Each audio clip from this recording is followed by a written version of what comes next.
la France est champion d'Europe des impôts, mais je trouve qu'en Algérie, c'est vraiment avantageux. Donc, surtout pour les Ouais. binationaux qui veulent s'installer ici, d'avoir une couverture sociale, ceux qui Mm. n'avaient pas un travail en tant que freelance, 0,5. 0,5%.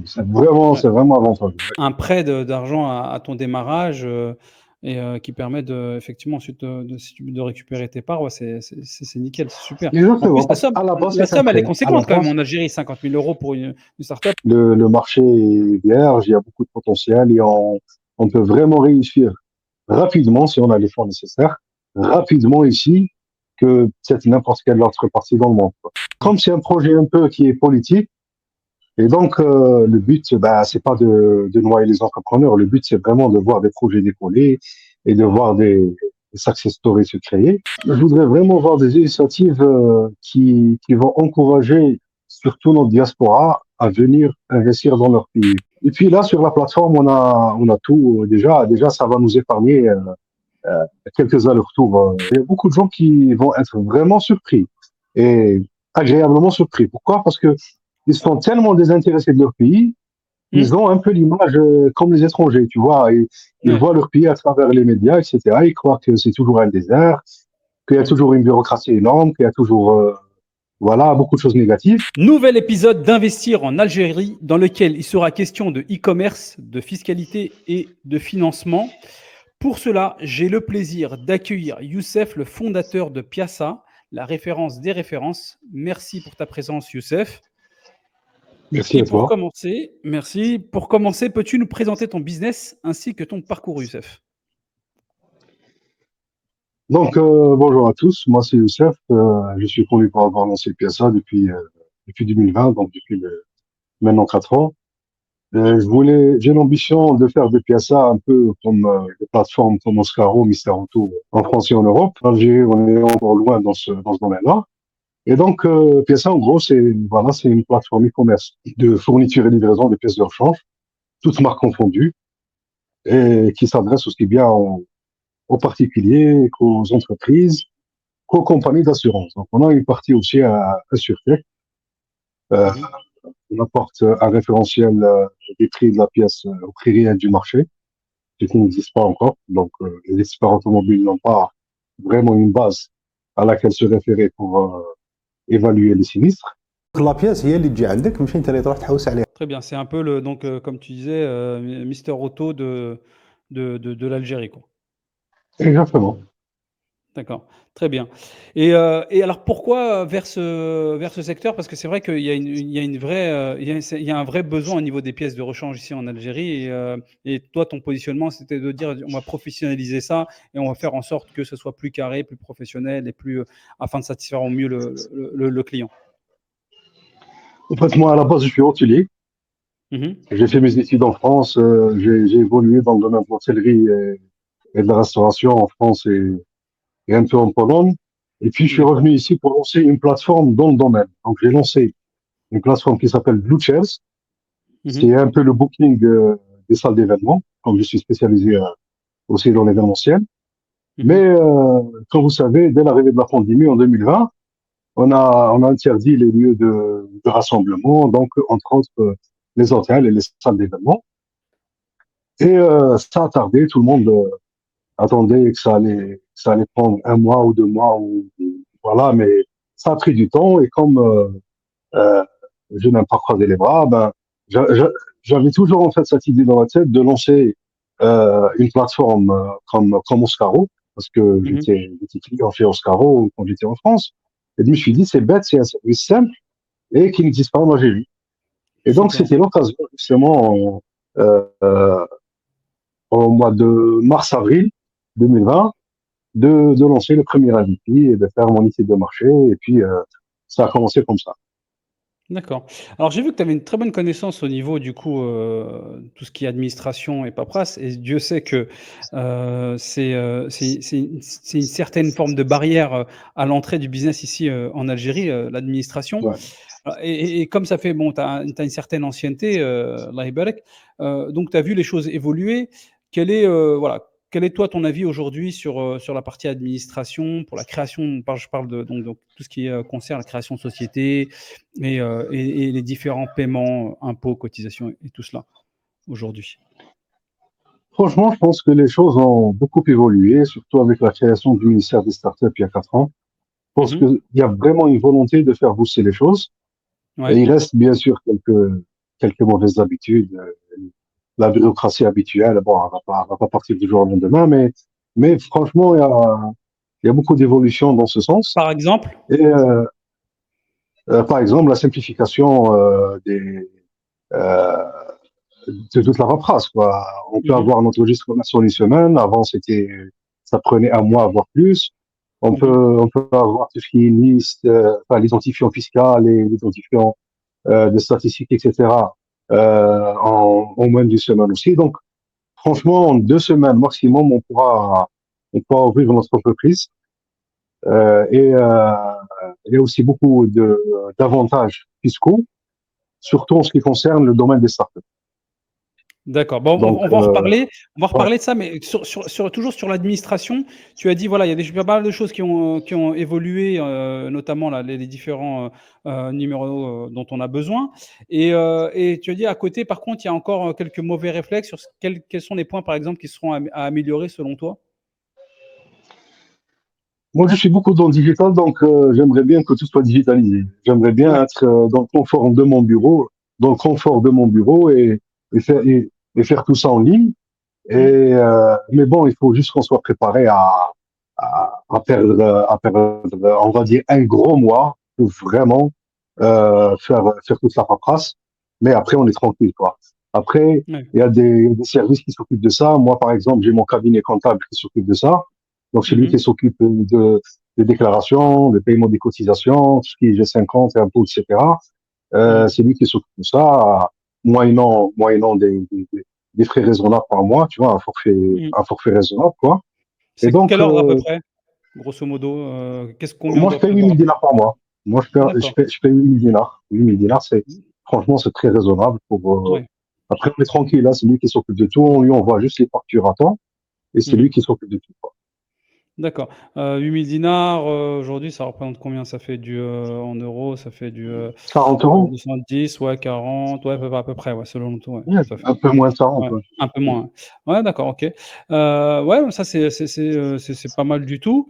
Et donc, il est question justement, tu as parlé de digitaliser, la partie administration. C'est des efforts qui font partie des priorités? Parce que c'est prévu même pour 2024. Est-ce que tu penses que d'ici 2024, voire 2025, il y aura encore plus de ces tâches-là qui seront, digitalisées? Franchement, j'ai un collègue qui le fait très bien. J'ai un Ouais. collègue avec lequel, enfin, j'ai connu en ligne et puis on est devenu très potes. Il est sur Oran. Il a lancé une plateforme qui s'appelle FreeDoc.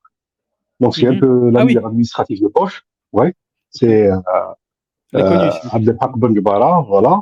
Mmh. Et franchement, ça aide dans le sens où des fois on se déplaçait, on perdait du temps à se déplacer dans les administrations, on croyait avoir le bon dossier, et puis Mmh. il y a toujours un, un document qui manque, et il y a toujours quelque chose qui Tout à manque. fait. Et puis là, sur la plateforme, on a tout déjà, ça va nous épargner quelques allers-retours qui sont franchement ennuyeux et qui nous Ouais. font perdre du temps. Mmh. Et donc, il a l'intention de passer à l'autre étape, en fait. Et je pense Mmh. que c'est vraiment une initiative à encourager.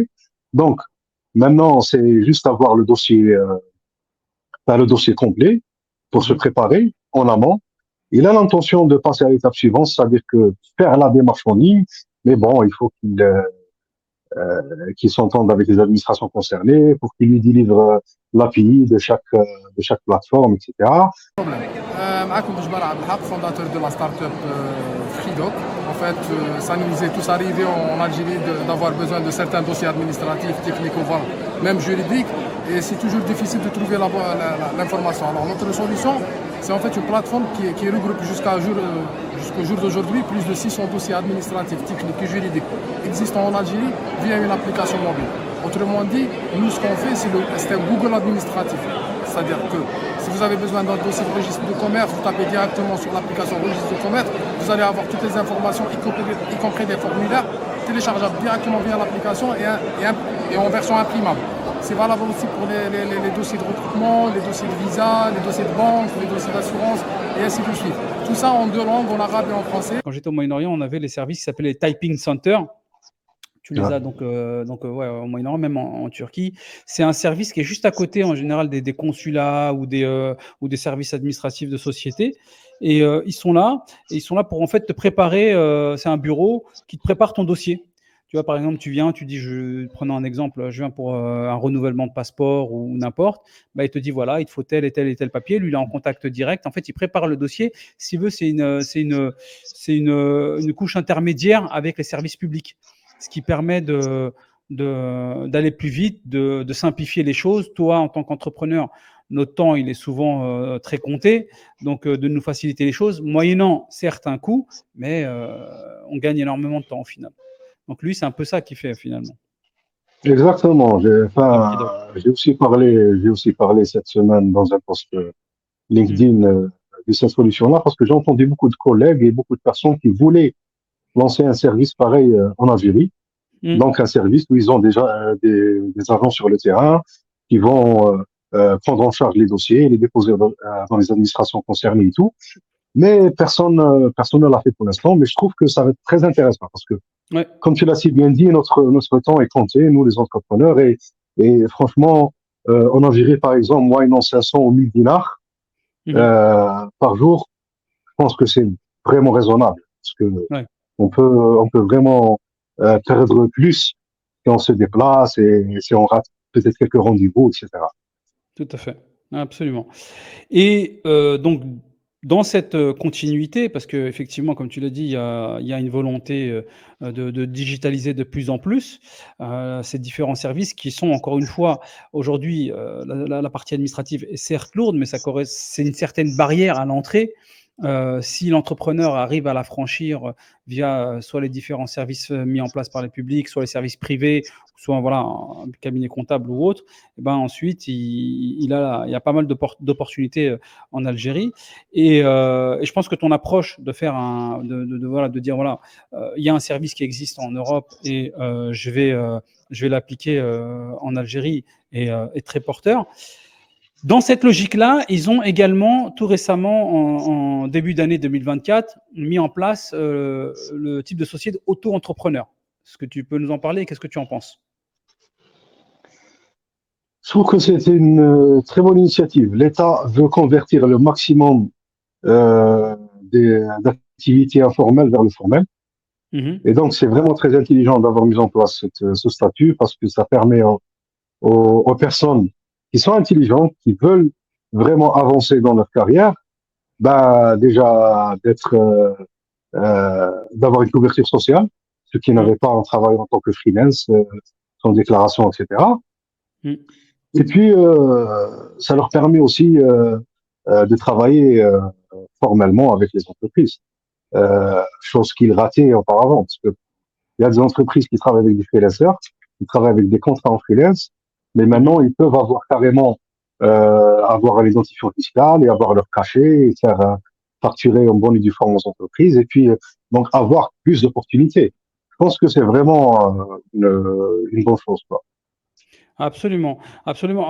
On le rappelle pour ce service auto-entrepreneur, l'objectif c'est en fait de tout mettre, de pouvoir créer en fait sa société 100% en ligne justement. Mais voilà, ça se limite à certaines activités. Donc service à la personne, service je crois de communication, ensuite il y a un Il y certain a nombre plus de 1300 activités quand même, donc c'est pas Ah mal. oui, quand même, d'accord, ok. Donc Ouais. voilà, 1300 Ouais. activités. Ouais, donc certains domaines, et ensuite dans ces domaines-là, il y a effectivement plusieurs métiers. Il y a toutes les infos sur le site directement en ligne anae.dz. Et aussi, tu as une limitation au niveau du chiffre d'affaires. Un petit peu d'ailleurs comme une 5 millions de dinars, ouais. auto-entreprise. 5 millions de dinars par an, c'est ça? 5 millions de dinars par an, parce qu'on estime qu'au-delà de 5 millions de dinars, ben, on peut ouvrir une entreprise en bonne et due forme, Tout quoi. à fait, absolument, ce qui est Ouais. normal. Ce qui est normal. Ouais. Et 5 millions de dinars, c'est bien pour commencer. Voilà, Ben tu as le oui, temps de. c'est énorme. Ouais. Ouais, avec énormément d'exonération, 0,5. 0,5%. Ouais. C'est vraiment avantageux. Ouais. Ah oui, c'est voilà. Donc là, il n'y a vraiment plus d'excuses pour se lancer. Qu'est-ce que tu en penses? Est-ce que c'est peut-être une première étape intéressante pour pouvoir ensuite commencer et ensuite aller vers la start-up ou la société e-commerce dans un second temps? Qu'est-ce que tu en penses? Si ça avait existé à ton époque? Moi, pas vraiment, parce que moi, je n'ai pas vraiment des compétences que je peux transmettre là. Par exemple, il y a beaucoup de freelancers, ça s'adresse aux personnes qui ont vraiment un métier, que ce soit des développeurs ou des personnes qui font des formations, des personnes qui font, tu vois, c'est un métier propre à la personne, Mm. pas, pas un service à vendre aux personnes ou Ouais, aux sociétés, tu vois. Donc, je suis pas vraiment concerné, mais c'est vraiment une bonne chose pour ceux, justement, qui ont ces compétences-là et qui peuvent en profiter maintenant pleinement, avec les grandes entreprises, quoi. ouais, d'accord. Bah, ça, c'est super, c'est une très bonne nouvelle et bah, pourvu que ça puisse, en plus, c'est bon aussi pour formaliser, toutes les activités qui existent aussi aujourd'hui et qui sont informelles et qui permettent de les remettre Exactement. dans le système et donc c'est très bon pour l'économie, tout ça. Au-delà, que ça. C'est un deal entre l'État et, et les entrepreneurs, enfin, les autres entrepreneurs je trouve, qui est honnête, quoi. Tout à Donc, fait, nous, on vous donne tous les avantages, on vous permet d'avoir votre identifiant fiscal, votre cachet, travailler avec les grandes entreprises. En contrepartie, ben, vous travaillez dans le formel. ouais.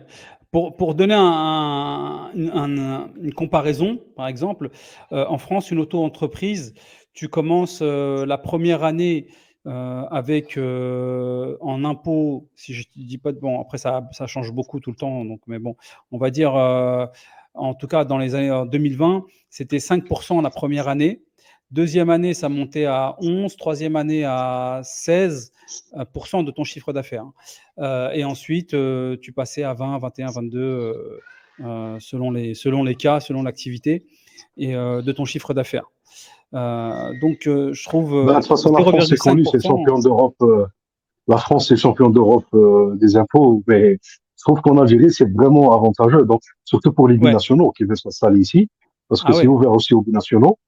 tout à fait. C'est donc même pour les étrangers, parce que parmi les conditions, il faut être algérien, enfin majeur, et Mmh. résident en Algérie avec un permis de séjour, quoi.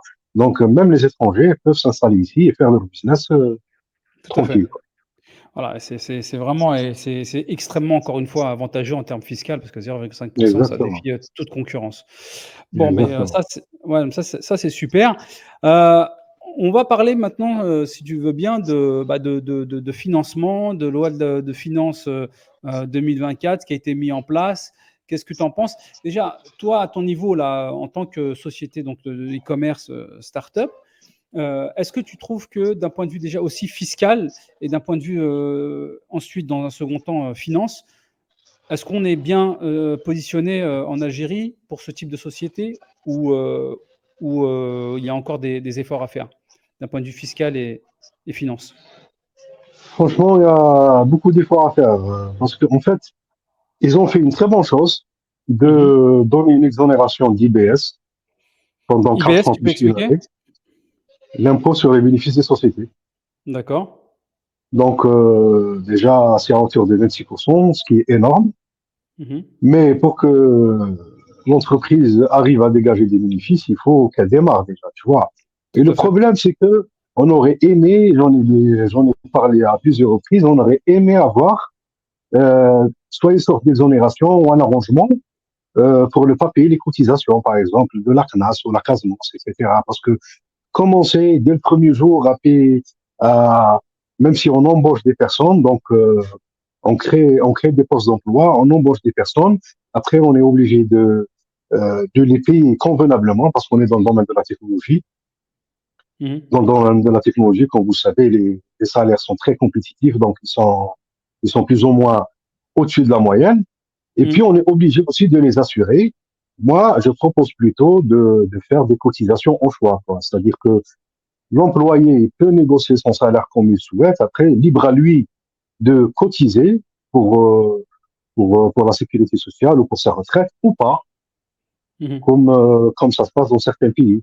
Donc, je pense qu'on aurait dû mettre en place ce système-là, du moins pour les entreprises qui démarrent, au lieu enfin, du jour au lendemain, on est obligé de payer des sommes énormes qui peuvent Oui. aller jusqu'au tiers de la masse salariale, alors que Mmh. l'entreprise est déjà fragile, quoi.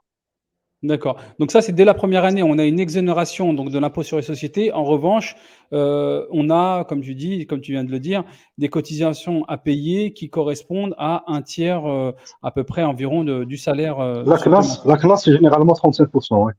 37%. D'accord. Ouais. OK, 35. 35%. Et Ouais. ensuite, quelles sont les autres facilités qu'il y a d'un point de vue fiscal ou financement ou contraintes que tu vois pour ce type de Euh, société?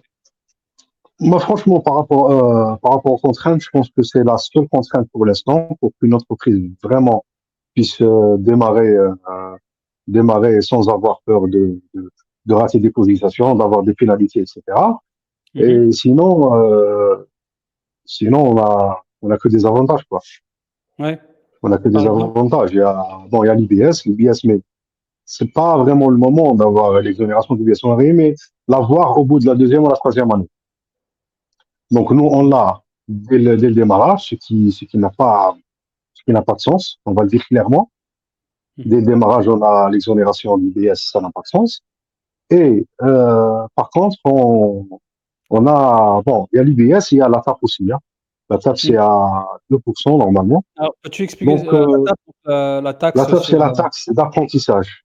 qui La correspond taxe non, d'apprentissage. c'est pas À 5%? 2% normalement. Non, non, 2% normalement. 2%, et ça, c'est pour toutes Ouais. les sociétés, et là, elle a été supprimée tout récemment. Elle a été supprimée, mais elle est maintenue pour les startups. Elle est, pardon? Elle est maintenue pour les startups. Elle est maintenue pour les startups, d'accord. Ouais. Exactement. Donc, on rajoute 26% plus 2%, 28%. Après, il y Mmh. a aussi une autre taxe, je ne me rappelle pas, mais ça va jusqu'à 34% d'exonération. Donc, ce qui est pas mal, mais on n'a pas besoin de ça dans un premier temps, quoi. Cette exonération, elle dure sur 3 ans pour les startups? 4 ans plus une année. D'accord. Renouvelable une année. D'accord. Donc pendant, presque 5 ans, on va dire, il y a exonération, donc ces différentes taxes, et après, au bout de 5 ans, on est censé payer ces taxes de l'ordre de, Exactement. 30 et quelques pourcents. D'accord. Exactement. Heu, OK, et donc bon, ça, c'est pas mal. En termes de financement, qu'est-ce qu'il y a et qu'est-ce qu'il n'y a pas aujourd'hui? Dans le terme du financement, on a pour l'instant que l'ASF, donc c'est l'Algerian Startup Fund.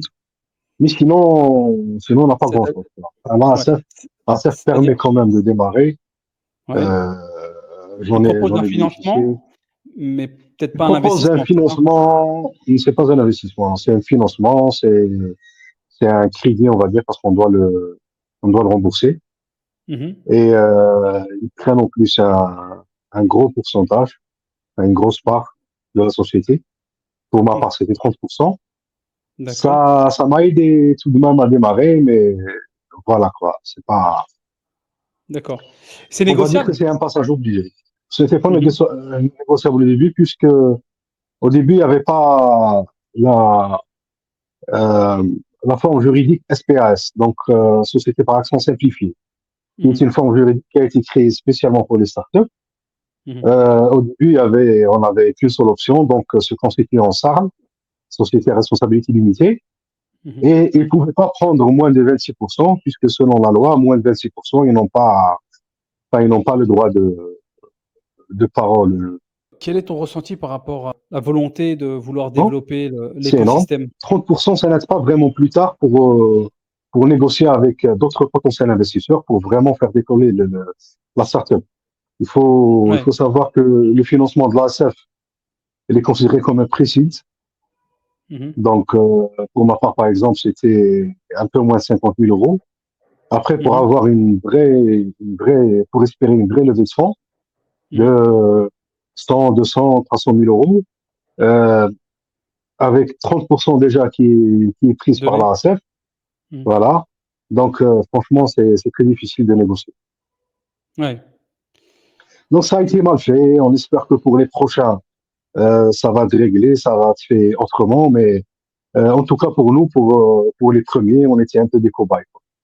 Ouais, c'est les débuts. Je pense que là, Ouais. ils ont certainement dû, un petit peu rectifier le tir et améliorer, peut-être les propositions actuellement. Bah, Tu t'es renseigné? avec l'SPAS, oui, avec l'SPAS, Ouais, parce que quand ça commence, tu sais, ça me rappelle les débuts, moi à Dubaï quand je t'avais dit, j'étais, dans les années 2000, à peu près, c'était autour de 2015, je travaillais à un moment pour un incubateur, enfin je participais, oui. Mhm. à accompagner, et à dans cet incubateur des entrepreneurs qui venaient de l'étranger, qui venaient pour, obtenir des financements, à Dubaï, pour leurs jeunes, sociétés, leurs jeunes startups et c'est vrai qu'ils obtenaient également, quand ils arrivaient, des petits financements de quelques dizaines de milliers d'euros, pas beaucoup plus, en contrepartie de parts. Du Et, mais coaching, par ouais. ouais, mais le truc, c'est que quand je discutais avec des entrepreneurs, ils me disaient: «Mais Dubaï coûte tellement cher qu'en fait, cet argent, ils le cramaient, super vite», tu vois? Donc ils étaient un petit peu Ouais. frustrés par rapport à ça. Et bon, après, c'est vrai que cette dynamique-là de lancer un écosystème dans un pays, au début, bah, c'est toujours, un petit peu, balbutiant, c'est toujours, un peu fragile au début et après, au fur et à mesure, ils rectifient le tir. Exactement, mais moi, ce qui est bien, c'est que on a quand même la possibilité de négocier Mmh. le rachat des parts. Euh, si on est un vrai négociateur, on peut racheter les parts au même prix, et, enfin, le rendre les 50 000 euros, et puis, Ah! euh, C'est ouais, pas mal. si jamais un investisseur se présente, et on peut aller vers cette option-là, oui. Ah, c'est quelque chose sur lequel il reste ouvert là-dessus, donc du coup?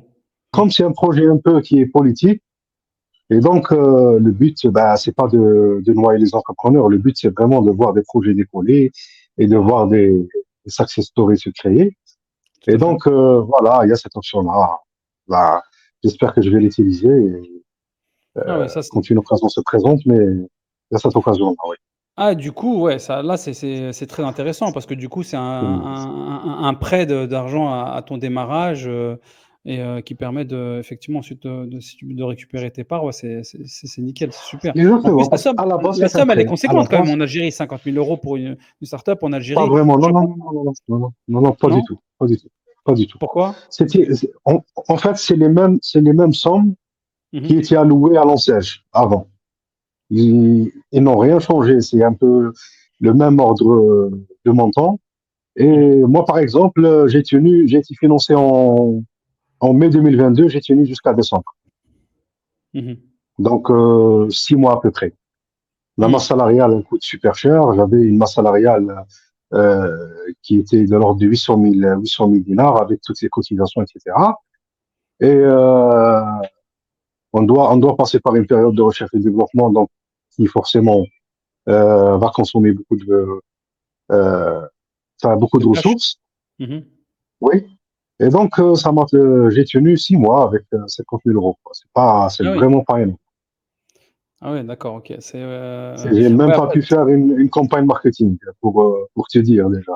Ah oui, d'accord. Mais ouais, donc du coup, mais comme ta structure a été quand même du gourmande en cash quand même, c'est que 50 000 € en Algérie, ça reste quand même, un montant assez conséquent pour je trouve moi pour lancer sa structure.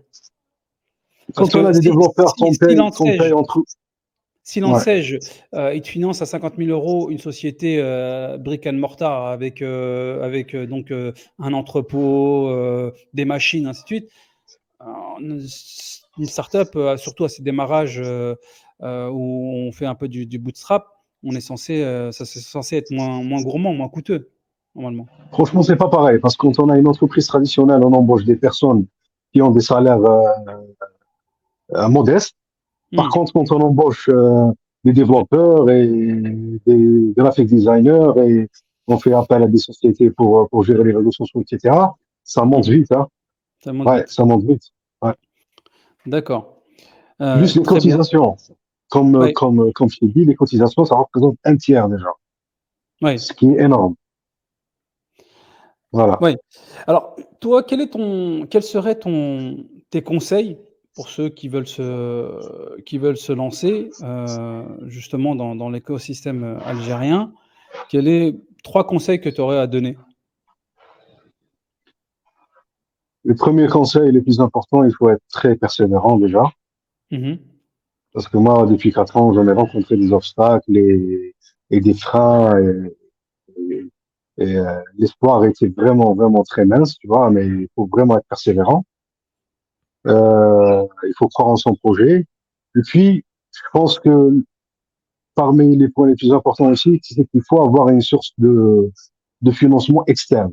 C'est-à-dire qu'il ne Mhm. faut pas euh, se dire, voilà, il y a la ASF, etc. Déjà qu'on n'est pas sûr d'être financé par la ASF, Mhm. parce que bon, même si on a le label Startup ou le label Projet Innovant, il faut quand même passer par une commission pour être approuvé ou pas. Mhm. Et même si on est financé par la ASF, le montant ne suffit pas vraiment pour arriver là où on veut arriver.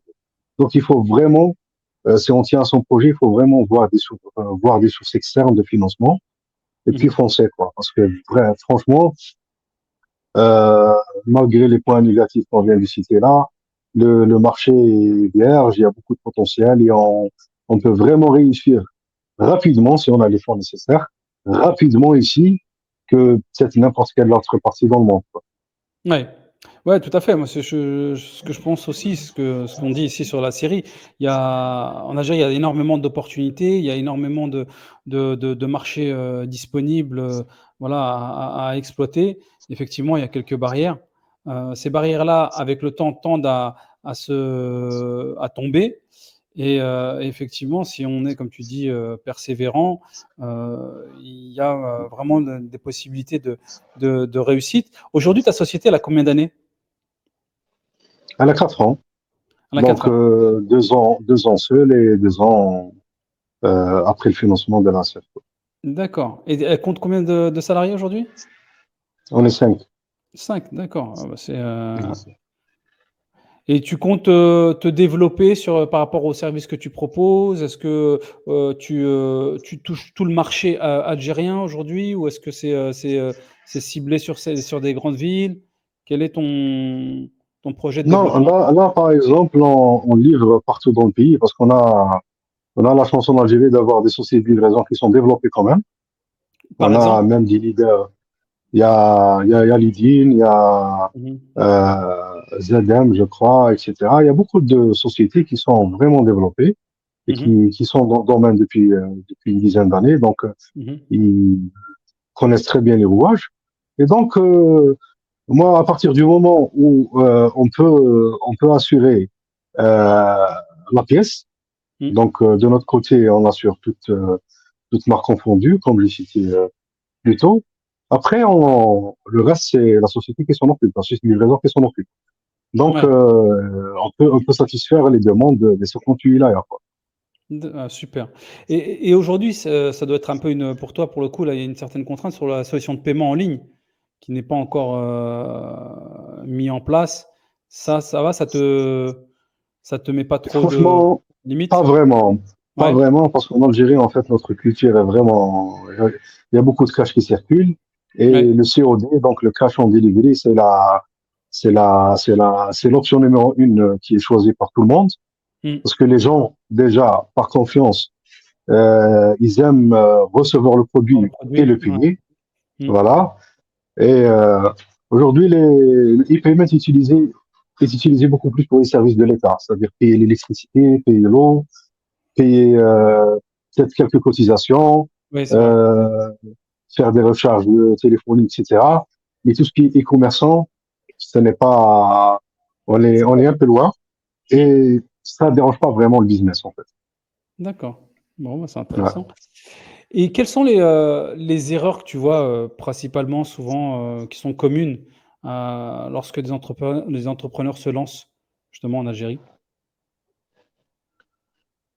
Il y a beaucoup d'entrepreneurs. En fait, il y avait, depuis la création du ministère, il y avait une communication très agressive sur les startups, au Mmh. point où tout le monde, tous les jeunes surtout, avaient l'impression que c'était facile, que c'était un Mmh. jeu d'enfant de lancer une startup. Et, et de l'autre côté aussi, qu'ils étaient un peu obligés de lancer une startup parce que c'était la mode du moment, quoi. Et Mmh. il y a beaucoup de gens qui se sont lancés, après, qui ont vu que les startups, après tout, c'est de l'entrepreneuriat. Et donc, c'est très très loin d'être un jeu d'enfance. Et il faut vraiment beaucoup de courage, sortir de sa zone de confort, etc. Chose que les gens ne faisaient pas forcément. Il y a Ouais. beaucoup de gens qui voulaient garder leur emploi, par exemple, et puis Mhm. lancer une start-up, ce qui ne marche pas dans Non, c'est pas vrai. 99% des cas, quoi. Mm. Et donc, voilà, ils n'avaient pas cette notion de risque, ils n'avaient pas cette notion de sortir de la zone de confort. Et la bulle s'est éclatée à un moment. Et donc, là, par exemple, moi, quand je me suis lancé en 2020, il y avait énormément de gens qui étaient présents sur les réseaux, etc. Et maintenant, il reste que vraiment les vrais guerriers, quoi. Ouais. Il y a D'accord. Donc à un moment, vraiment ouais, une une grosse petite mode poignée qui est restée. 2020. Ouais, 2020, il y avait, tu voyais beaucoup plus. C'était un peu le buzzword, c'était un peu la hype. Exactement. Et après, ça c'est revenu un petit peu à un niveau un peu plus normal, peut-être. Ben oui, les gens ont vu que c'est pas fait forcément pour tout le monde. Mm. Et donc, tout le monde a fini par revenir à la réalité, quoi. La réalité. D'accord.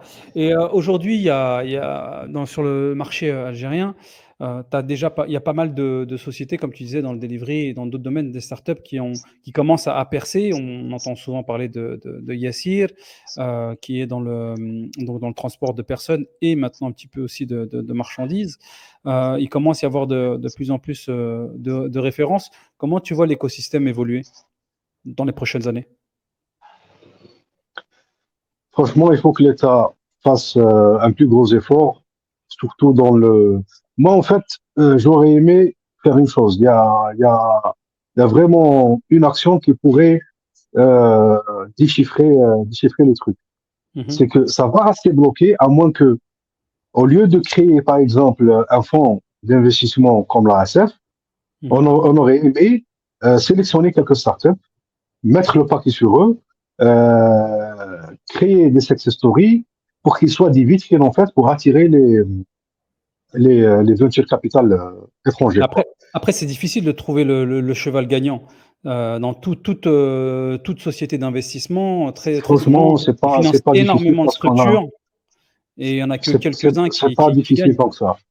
Ah oui? C'est pas difficile parce que il y a, par exemple, pour la commission de financement, il y a des spécialistes qui, euh, qui, euh, qui se réunissent et qui disent que ce projet-là, euh, il mérite d'être financé ou pas déjà.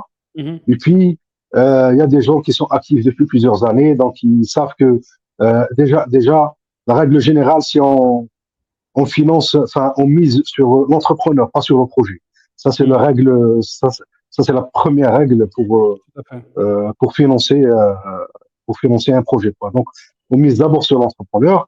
Si l'entrepreneur est une personne qui est persévérante, qui a démontré qu'il croit en son projet, qui a tenu malgré tous les obstacles, etc., ben, on voit que s'il a juste besoin de fonds, ben, on est là, on le pousse, on fait décoller son projet.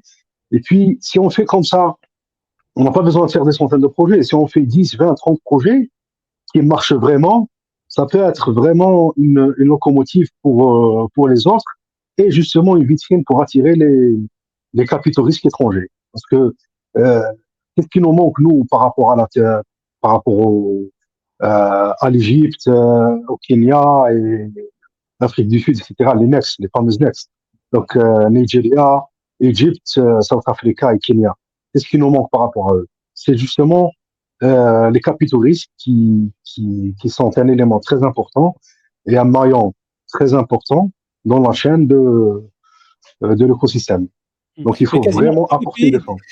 moi, de ce que j'ai vu, au Moyen-Orient, même en général, même comme encore une fois, de ce que j'ai vu à Dubaï, tu avais toujours cette problématique-là, c'est-à-dire que tu avais le seed, ça veut dire les premiers financements pour démarrer, décoller au début, et à chaque fois, tu avais un gros problème au niveau série A, voire et encore plus série B, série C pour des plus gros financements lorsque la structure prenait vraiment de l'ampleur.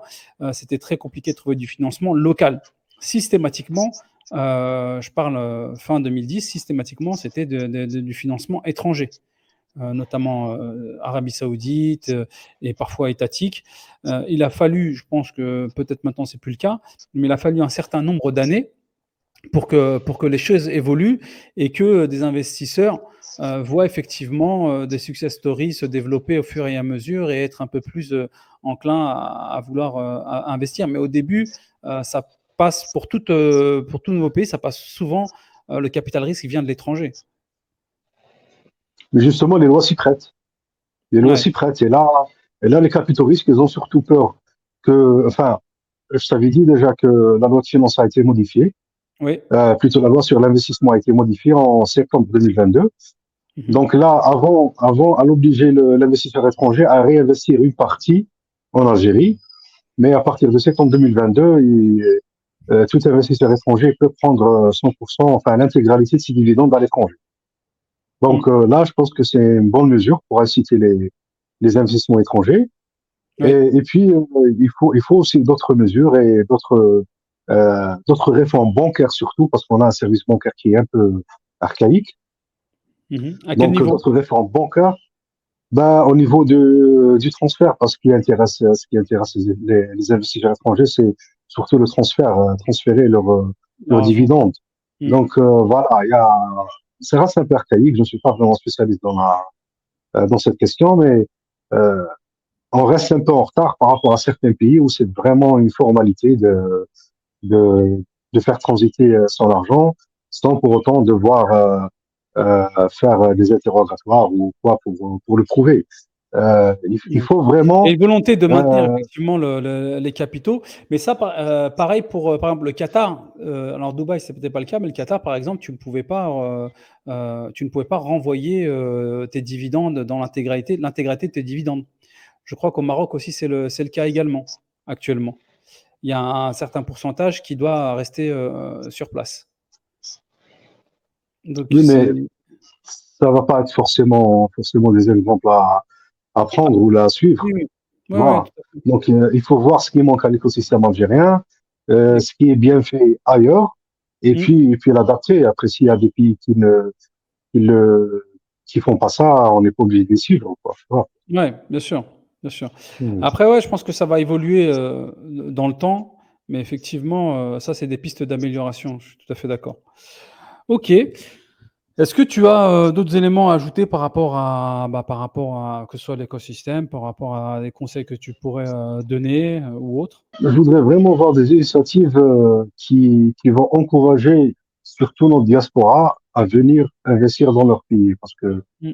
la diaspora maintenant investit dans d'autres pays, Oui, autres que leur pays d'origine, je te ce confirme. qui est ce qui est vraiment désolant parce qu'il y a beaucoup de potentiel ici. Il y a beaucoup de jeunes qui veulent vraiment faire de grandes choses. Et puis, peut-être qu'il y a un certain brouillard, une certaine ambiguïté, mais il faut des initiatives justement pour les rassurer déjà. Mm. Et pourquoi pas faire des petits voyages business ici pour voir un peu comment ça se passe, rencontrer que ce soit des startups ou des entreprises traditionnelles, voir les opportunités qu'il y a et, et ben, investir dans leur pays, quoi, parce qu'il y a vraiment de gros capitaux euh, qui appartiennent à la diaspora, qui sont investis ailleurs. Mm. Et ça n'en fait de la peine que ça soit pas ici pour développer justement l'économie du pays, quoi. Tout à fait d'accord et moi je suis justement un bon exemple de ça. Le cordon était un petit peu coupé avec l'Algérie, pays d'origine, notamment dans les années 90, la période où c'était un peu compliqué pour les gens de ma génération, Ouais, je parle en tout cas dans mon cas. Et donc, ouais. bah, c'était un peu compliqué de repartir et on était encore jeune à ce moment-là. On faisait des allers-retours. Et du coup, le cordon était coupé à ce moment-là. Et bah, on s'est ensuite, dans mon cas, je me suis orienté vers des pays qui étaient en développement, des pays de préférence musulmans. Donc, ça a été au début les Émirats, puis ensuite la Turquie. Et après, un retour, un voyage comme ça qui s'est fait vers l'Algérie qui m'a interpellé. Je me suis dit, waouh! Effectivement, ça bouge beaucoup. Ça a pas mal évolué par rapport à la fois précédente où j'étais venu, qui était juste avant le Covid, parce que le Covid aussi avait aussi calmé les allers-retours. Les Et ardeurs, hein. ouais, exactement. Et ensuite, Et ensuite, quand j'ai vu ça, j'ai dit: «Ah ouais, clairement, ça bouge énormément».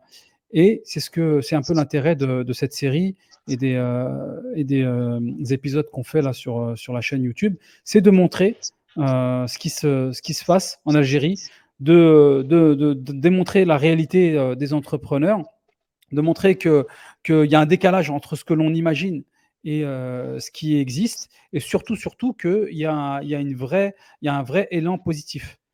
Tout n'est pas parfait, c'est clair, mais on voit vraiment des nettes améliorations dans le temps. Et moi, c'est depuis quelques mois que je suis là, je continue à le voir de mes propres yeux. Effectivement, et tu as raison, il faut inciter la diaspora, et c'est notre objectif, à se tourner vers l'Algérie et de cesser parfois d'investir même dans la même région, parce qu'encore, bon, celui qui investit, je sais pas, aux États-Unis, en Europe, on peut dire que c'est différent, mais dans la même région, bah, tant qu'à faire, investir dans son propre pays d'origine.